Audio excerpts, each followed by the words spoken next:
এটাকে কি বলে? সমভূমি এলাকা। কে বললো? তৃণভূমি বলছিস?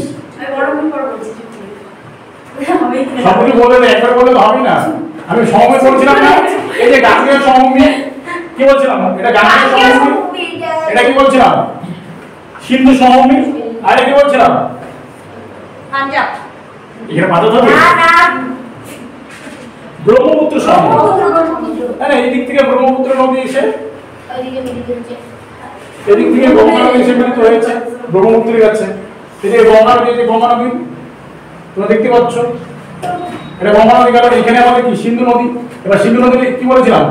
5টা উপনদী রয়েছে, তাই না? বাম দিকে 5টা উপনদী, যেটা পাঞ্জাবকে আমাদের কি করছে? পাঞ্জাব হরিয়ানাকে সমৃদ্ধ করেছে। তো এখানে কি রয়েছে আমাদের? সমভূমি। এবার সমভূমি থেকে আমি বলছিলাম যে কি ধরনের প্রশ্ন তোমাদের আসতে পারে পরীক্ষায়, যে বলো যে পাঞ্জাব সমভূমির নতুন মৃত্তিকার নাম কি? বেট। বেট বলে। পাঞ্জাব সমভূমির পুরাতন মৃত্তিকার নাম কি? ভাঙাড়। ঠিক আছে, তো এইগুলো পরীক্ষায় জাস্ট আসে। এখান থেকে এতটুকু করতে হবে। আজকে আমরা তাহলে কি কি করব দেখো। জাস্ট পার্ট 1 হচ্ছে, পার্ট 2 হয়েছে। তোমার পার্ট 3 টা কি আমাদের? মরুভূমি অঞ্চল, তাই না? আমাদের কি আমাদের রাজস্থানে কি রয়েছে রে? মরুভূমি এলাকা রয়েছে রাজস্থানে আমাদের কি মরুভূমি রয়েছে? থর মরুভূমি রয়েছে, তাই না? ভারতে কি মরুভূমি রয়েছে? থর মরুভূমি। এবার মরুভূমির বৈশিষ্ট্য বলতো। চলো না পেয়ে পড়ে আসি। তাপমাত্রা থাকবে। মরুভূমি হচ্ছে বালুপূর্ণ। ওকে, বালুময় মরুভূমি। জল কম থাকে বলতে জলই থাকে না সেখানে। আমরা যদি বলি আমাদের এখানে 15 সেমি থেকে 25 সেমির মতো বৃষ্টিপাত হয়। ঠিক আছে, 15 সেমি থেকে 25 সেমির মতো বৃষ্টিপাত হয়। যেখানে আমাদের পশ্চিমবঙ্গে আমরা ধর জলপাইগুড়ি ডিস্ট্রিক্টে রয়েছি। এবার আমাদের জলপাইগুড়ি ডিস্ট্রিক্টের পাশে রয়েছে আলিপুরদুয়ার ডিস্ট্রিক্ট। এখানে সবথেকে বেশি আমাদের কি হয়? বৃষ্টিপাত হয়। ধরো 450 থেকে 550 সেমি আমাদের এখানে বৃষ্টিপাত হয়। আর কোথায় মরুভূমিতে 15 থেকে 25 সেমি বৃষ্টিপাত। পার্থক্য দেখছিস? না বললে ঠিক আছে, কারণ এখানে রয়েছে আমাদের আরাবল্লী পর্বতশ্রেণী। কি রয়েছে? আরাবল্লী পর্বতশ্রেণী রয়েছে। এবার আরাবল্লী পর্বতটা যদি এরকম ভাবে থাকতো তাহলে কি এই জায়গাটা মরুভূমি হতো না। স্যার কালারটা পাল্টাতে চোখে পুরো লাগতেছে। কোন কালারটা? লাল কালারটা পাল্টাতে হবে। লাল কালারটা কি নিব? পিঙ্ক নিব? পিঙ্কটা স্যার হালকা কালার না, হালকা কালার। এবার হালকা কালার দিলে তো এসে বোঝা যাবে না রে। শুটিংয়ের নাম মহাশয় যা সম্ভব তাই। এই কালারটা বোঝা যাচ্ছে? হ্যাঁ স্যার, এটা ভালো বলছেন। ঠিক আছে, আমি কি বললাম? আমাদের আরাবল্লীটা এইরকম। আরাবল্লী পর্বতশ্রেণী ভারতের প্রাচীনতম প্রাচীন কি বলবো? ভঙ্গির পর্বত, তাই তো? আর আমাদের হিমালয় কি বলছিলাম? হিমালয় হচ্ছে আমাদের নদী পর্বত এবং পাললিক শিলা দ্বারা গঠিত, তাই না?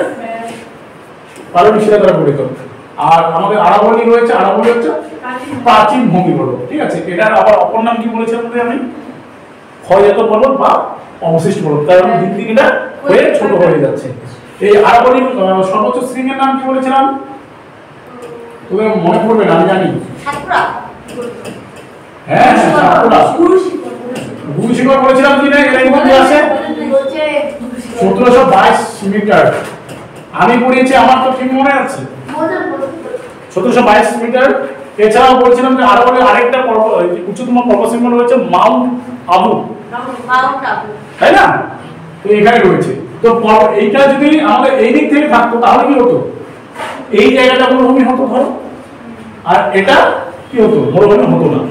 কারণ আমাদের যে কি জায়গা, আমাদের যে জলরাশি রয়েছে সেটা এই পাহাড়ের মধ্যে ধাক্কা খেয়ে কিন্তু আমাদের এই জায়গাগুলোর মধ্যে কি হয়? প্রচুর পরিমাণে বৃষ্টিপাত ঘটায়, তাই তো? আমাদের জানি যে আমাদের দুটো শাখা রয়েছে, আরাবিয়ান সি আর হচ্ছে বঙ্গোপসাগরীয় শাখা রয়েছে জলবায়ু, তাই তো? তো আমাদের কি করতে হবে বলতো? এই মরুভূমি সম্পর্কে আমাদের ডিটেইলসে পড়তে হবে। মরুভূমির যে মৃত্তিকা সেটাকে কি বলা হয়? মরুভূমির মৃত্তিকাকে কি বলা হয়? সিনোজেন মৃত্তিকা। ঠিক আছে, মরুভূমির মৃত্তিকাকে কি বলা হয়? প্রশান্ত বলতো সিনোজেন মৃত্তিকা। সিনোজেন মানে চারটি সেল এক। এক চারটি না একটু আলাদা আছে। এবার দেখো এখানে আমাদের থর মরুভূমিতে কি ধরনের, মরুভূমিতে অ্যাকচুয়ালি কি ধরনের গাছ জন্মায়? ক্যাকটাস, তাই তো? ক্যাকটাস, হরিমনসা, বাবলা এগুলো গাছ দেখতে পাওয়া যায়। তো এই যে গাছগুলোকে অ্যাকচুয়ালি কি বলে? এগুলো গাছগুলোকে জেরোফাইট উদ্ভিদ বলে। ঠিক আছে, এগুলো কিন্তু পরীক্ষায় আসে। ঠিক আছে, ধরো তোমাদের নিম্নের কোনটি এরকম করে প্রশ্ন আসছিল, প্রিভিয়াস ইয়ার প্রশ্ন যদি তোমরা সেটগুলো দেখো যে নিম্নে মরুভূমিতে কোন ধরনের গাছ জন্মায়, তোমাদের দিবে ক্যাকটাস, হরিমনসা, বাবলা বা ছোট ঝোপঝাড় দিবে, কোথাও হবে সিরোজেম মৃত্তিকা। সিরোজেম কি বলে? আমরা সিরোজেম বললাম, জেরোফাইট উদ্ভিদ। তো জেরোফাইট হবে। ঠিক আছে, জেরোফাইট অ্যাকচুয়ালি সবগুলোকেই জেরোফাইট বোঝায়। হ্যাঁ, তো এখানে আমাদের থর্মোনমি আছে, থর্মোনমি সম্পর্কে আমাদের ডিটেইলসে করতে হবে। তারপরে এখানে দেখো আমাদের 4 নম্বরে আমরা কি বলেছিলাম যে দাক্ষিণাত্য মালভূমি রয়েছে, তাই না? দাক্ষিণাত্য কি রয়েছে রে? মালভূমি রয়েছে। এই দাক্ষিণাত্য মালভূমি আমাদের কি লাভাগঠিত মালভূমি। কি গঠিত মালভূমি? লাভাগঠিত মালভূমি। এখানে দাক্ষিণাত্য মালভূমির অপর নাম হচ্ছে ধাপ বা সিঁড়ি, তাই না? এটা ধাপে ধাপে এই মালভূমিটার সৃষ্টি হয়েছে। কি সিস্টেম? ধাপ বা সিঁড়ি, দাক্ষিণাত্য মালভূমি ধাপ বা সিঁড়ি। বুঝা গেল? এবার দেখো এই যে আমাদের দাক্ষিণাত্য মৃত্তিকা রয়েছে, দাক্ষিণাত্য মৃত্তিকা অ্যাকচুয়ালি আমাদের কালো মৃত্তিকা। কি মৃত্তিকা? কালো বা কৃষ্ণ মৃত্তিকা। এর অপর নাম হচ্ছে রেগুর মৃত্তিকা। পরীক্ষায় কিন্তু আসে কৃষ্ণ মৃত্তিকা বা কালো মৃত্তিকার অপর নাম কি? রেগুর মৃত্তিকা। এখানে কি ধরনের চাষ সবথেকে ভালো হয়? তুলা বা কার্পাস চাষ সবথেকে ভালো হয়।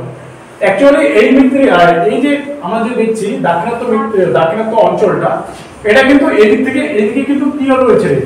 ঢালু রয়েছে, মানে পশ্চিম থেকে পূর্ব দিকে ঢালু। কারণ আমরা যদি দেখি এখানে লক্ষ্য করি যে এখানকার যে নদীগুলো রয়েছে, মানে পূর্ববাহিনী নদীগুলো সবগুলো দেখবো এই জায়গাটার মধ্যে উৎপত্তি লাভ করে। কোথায়? এই জায়গাটা। এখানে অ্যাকচুয়ালি আমাদের দুটো পাহাড় রয়েছে। একটা হচ্ছে আমাদের কি পশ্চিম বাহিনী, সরি এটাকে বলবো আমাদের পূর্বঘাট পর্বতমালা, এটাকে বলবো পশ্চিমঘাট পর্বতমালা। ঠিক আছে, তো এই পশ্চিমঘাট পর্বতমালায় এই নদীগুলো উৎপত্তি লাভ করবে এবং পূর্ব দিকে কি করবে রে?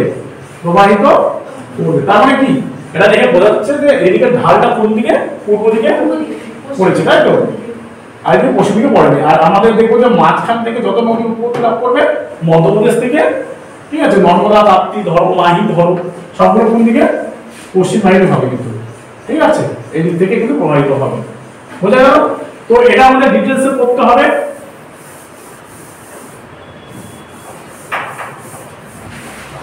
দাক্ষিণাত্য মালভূমি অঞ্চলটা, ঠিক আছে, এর সঙ্গে আমাদের করতে হবে কি 5 নম্বর যেটা রয়েছে সেটা কি? মধ্য ভারতের উচ্চভূমি। মধ্য ভারতের মধ্যে কি রয়েছে? আমাদের উচ্চভূমি রয়েছে। এখানে ধরো সাতপুরা পর্বতমালা রয়েছে, দীর্ঘ পর্বতমালা রয়েছে, মহাকাল রয়েছে, তাই না? এখানে রয়েছে আমাদের ধরো বিভিন্ন মালভূমিগুলো রয়েছে, যেমন হচ্ছে বুন্দেলখন্ড, বাঘেরখন্ড। এখানে আমাদের ঝাড়খণ্ডের মধ্যে রয়েছে কি ছোটনাগপুর মালভূমি, তাই তো? তো এই জায়গাটা কি হচ্ছে? আমাদের উঁচু। তো এখানে আমাদের কি করতে হবে? এই যে উঁচুর মধ্যে আমাদের কি ধরনের মৃত্তিকা দেখতে পাওয়া যায়, কোন নদী কোথা থেকে উৎপত্তি লাভ করলো, ঠিক আছে? এবার এখান থেকে ধরো এই নদীগুলো আবার উত্তর বাহিনী হয়েছে, যেমন সোন, ওমস, টোনস, এই যে নদীগুলো রয়েছে, ঠিক আছে, চম্বল, এই নদীগুলো কিন্তু পূর্ব বাহিনীর নদী, সরি উত্তর বাহিনীর নদী। অনেকে বলে যে উত্তর বাহিনীর কোনো নদী হয় না, কিন্তু উত্তর বাহিনীর নদী রয়েছে। এই নদীগুলো কোথায়? মধ্য ভারত থেকে উৎপত্তি লাভ করে উত্তর দিকে প্রবাহিত হয়েছে এবং গঙ্গার সঙ্গে কিংবা ভাগীরথীর সঙ্গে কি গিয়ে মিশেছে। বোঝা গেল? এর সঙ্গে আমাদের করতে হবে কি বলতো? 6 নম্বর যেটা পয়েন্ট রয়েছে সেটা হচ্ছে আমাদের কি, এই যে আমাদের সমুদ্রের তীরবর্তী অঞ্চল, যেটাকে আমরা কি বলবো?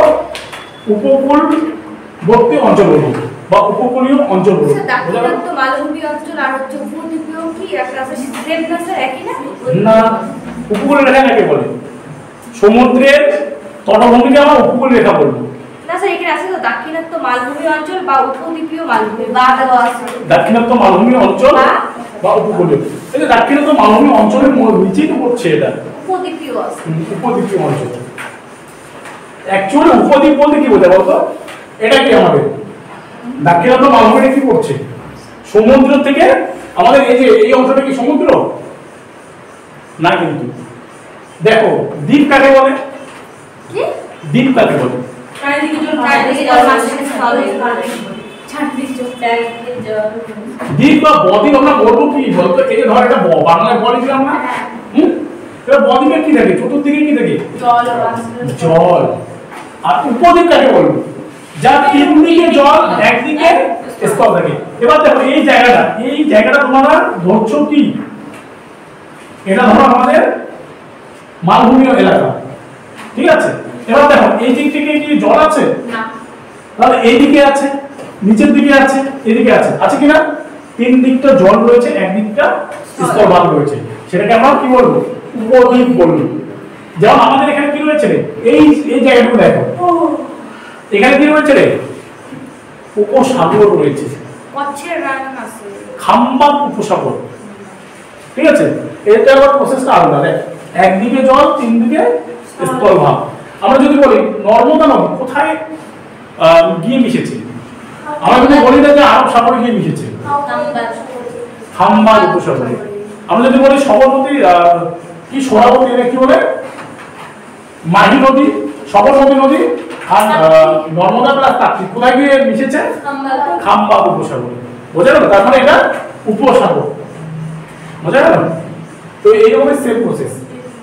এবার দেখো এই জায়গাটার মধ্যে আমরা কি দেখছি, এটা সমুদ্রের তীরবর্তী অঞ্চল, যেটাকে আমরা হিন্টারল্যান্ড বলবো কিংবা সমুদ্র উপকূলবর্তী অঞ্চল বলবো। বোঝা গেল? এখানে কি আমরা যদি দেখি পূর্ব দিকে 4টা রাজ্যের সঙ্গে যুক্ত, পশ্চিম দিকে 5টা রাজ্য, ঠিক আছে, উপকূলবর্তী এলাকা রয়েছে। পূর্ব দিকে 4টা রাজ্য কি আমাদের পশ্চিমবঙ্গ রয়েছে, পশ্চিমবঙ্গের মধ্যে সমুদ্র এলাকা রয়েছে, এবার উড়িষ্যা রয়েছে, অন্ধ্রপ্রদেশ রয়েছে, তামিলনাড়ু রয়েছে। বোঝা গেল? এই পিছনে কোথা। এবার পশ্চিম দিকে দেখো 5টা, কেরল রাজ্য, কর্ণাটক রাজ্য, মাঝখানে রয়েছে ছোট্ট একটা রাজ্য গোয়া প্লাস মহারাষ্ট্র, আর এদিকে কি রয়েছে, গুজরাট কিন্তু রয়েছে। এবার পরীক্ষা তোমাদের কিভাবে আসে বলো তো, কোশ্চেন দিয়ে দিল যে কোন রাজ্যের উপকূলবর্তী এলাকা সবথেকে বড়, কোন রাজ্যের উপকূল রেখা সবথেকে বড়, অ্যাকচুয়ালি হবে গুজরাট। সেকেন্ড কে রয়েছে, অন্ধ্রপ্রদেশ। সেকেন্ডে কে রয়েছে, অন্ধ্রপ্রদেশ। সবথেকে ছোট কে রয়েছে, গোয়া। বোঝা গেল? তো এবার আসে এইভাবে পরীক্ষায় আসে। এবার দেখো তোমাদের প্রশ্ন আসতে পারে যে এটা মূল ভূখণ্ডের মধ্যে উপকূল রেখা দৈর্ঘ্য কত। এটা মূল ভূখণ্ড, এটা হবে আমাদের কত, 6100 কিলোমিটার, 6100 কিলোমিটার মূল ভূখণ্ডের 6100 কিলোমিটার। যদি আমাদের টোটাল ধরে, টোটাল বলতে এখানে আন্দামান নিকোবর দ্বীপপুঞ্জ রয়েছে, প্লাস আমাদের এখানে লাক্ষাদ্বীপ রয়েছে কিনা। এবার টোটাল যদি ধরা টোটাল বা মোট কি হলো ভাড়া, ঠিক আছে, টোটাল টিওটিএল তো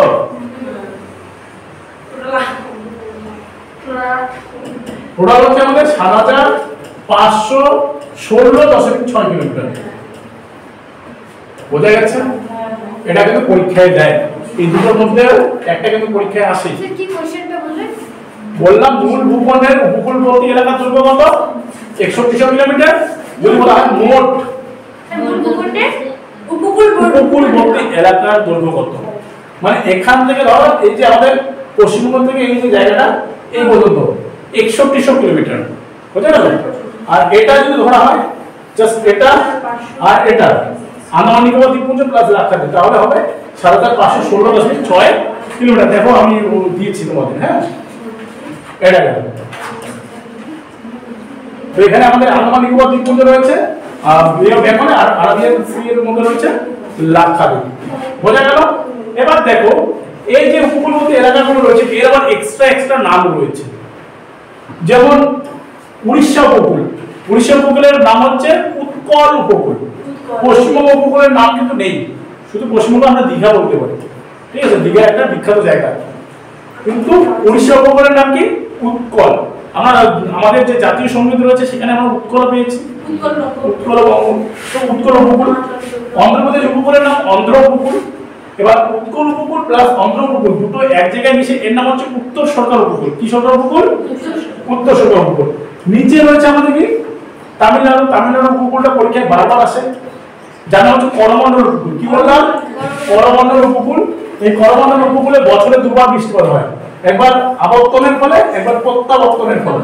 এই জায়গার মধ্যে কি হবে বৃষ্টি হবে। এখানের মধ্যে রয়েছে থাঞ্জাভুর, ঠিক আছে, থাঞ্জাভুরকে বলা হয় কি বলা হয় দক্ষিণ ভারতের হচ্ছে শস্য ভান্ডার। এবার দেখো যদি বলা হয় কোন রাজ্যে সর্বপ্রথম আমাদের বৃষ্টিপাত ঘটে, ভারতের কোন রাজ্যে সর্বপ্রথম কি হয় বৃষ্টিপাত ঘটে, সেটা হচ্ছে কেরল রাজ্যে, ঠিক আছে। এবার কেরল রাজ্যের পরীক্ষা আসে যে কেরল রাজ্যের উপকূলের অপর নাম কি? কেরল রাজ্যের উপকূলের নাম হচ্ছে মালাবার উপকূল। কি উপকূল? মালাবার। এটা আছে আরেকটা আছে মহারাষ্ট্র উপকূলের অপর নাম কোঙ্কণ উপকূল। বোঝা গেল? এই জায়গাগুলো একটু ভালো করে দেখতে হবে আমাদের। দেখো ক্লাস আমি দীর্ঘমেয়াদী করবো না, আর কিছু রয়েছে আজকে কি সবে বোঝাবো না নেক্সটে বোঝাবো? আর কিছু রয়েছে সেই কিছু লিখে দেন আর বাকি কিছু করা যাবে।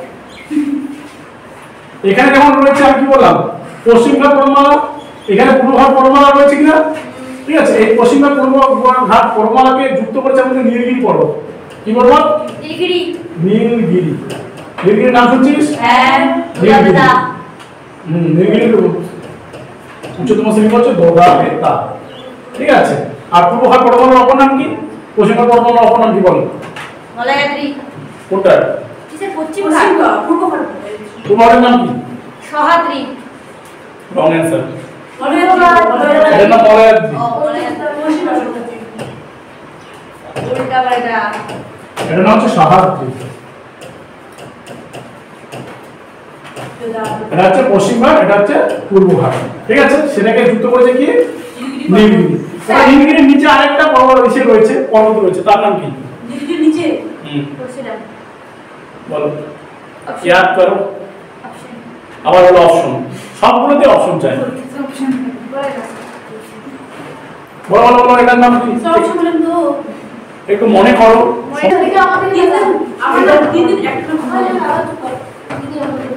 আনাইমুদি। আনাইমালাই পর্বতে আনাইমুদি। এবার মনে করছে আনাইমালাই পর্বতে আনাইমুদি। আর নিচে আরেকটা পাহাড় রয়েছে, তার নাম কি? করডামম। আনাইমুদি। ও এইটা আনাইমালাই পর্বতের হচ্ছে আনাইমুদি। জাস্ট আমি উচ্চতম শৃঙ্গের নাম বলছি। এটাই তো স্যার কি বলেন কারডামম। করডামম নাই হতে পারে। থাকবে নাই হয়তো। আর এখানে দেখো পশ্চিমের বর্ধমানের মধ্যে তিনটা ঘাট রয়েছে, পূর্ব ঘাট, সরি পাল ঘাট, থল ঘাট, আর হচ্ছে ভোর ঘাট। সরি এটা হচ্ছে পাল ঘাট, নিচে পাল ঘাট থাকবে, থল ঘাট, ভোর ঘাট, ঠিক আছে। তিনটে ঘাট, পাল ঘাট সব থেকে নিচে যাচ্ছে, ঠিক আছে। আর এখানে রয়েছে আমাদের, এখানে আমাদের রয়েছে হলদি ঘাট। পরীক্ষা আসে না, হলদি ঘাটের যুদ্ধ কত সালে হয়েছিল? 1576-এ হলদি ঘাটের যুদ্ধ হয়েছিল। তো হলদি ঘাটটা অ্যাকচুয়ালি কোথায় রয়েছে? আমাদের রাজস্থানে রয়েছে, ঠিক আছে। এটা গেল। আর এই যে দ্বীপপুঞ্জ তোমরা নিজেরাই পড়ে নেবে, এটা লাক্ষাদ্বীপ, এটা হচ্ছে আন্দামান নিকোবর দ্বীপপুঞ্জ, ঠিক আছে। টোটাল আমাদের 247টা কি রয়েছে দ্বীপ রয়েছে। কতগুলো? 247টা, যার মধ্যে আন্দামানে রয়েছে 204টা। বোঝা গেল? দেওয়া নাই। দেওয়া নেই, সবকিছু কি আর দেওয়া সম্ভব? সবকিছু দেওয়া সম্ভব নয়, তাই কিছু মুখে বলতে হয়, ঠিক আছে। তাও তোমরা তো আসবে না, নোট যদি বাড়িতে বসে পেয়ে যাও তাহলে এখানে আসার কোনো মানেই হয় না, টিউশনে আসার, ঠিক আছে। স্যার এই ম্যাপের উপর দক্ষিণ দিকটা একটু বুঝাতে পারেন?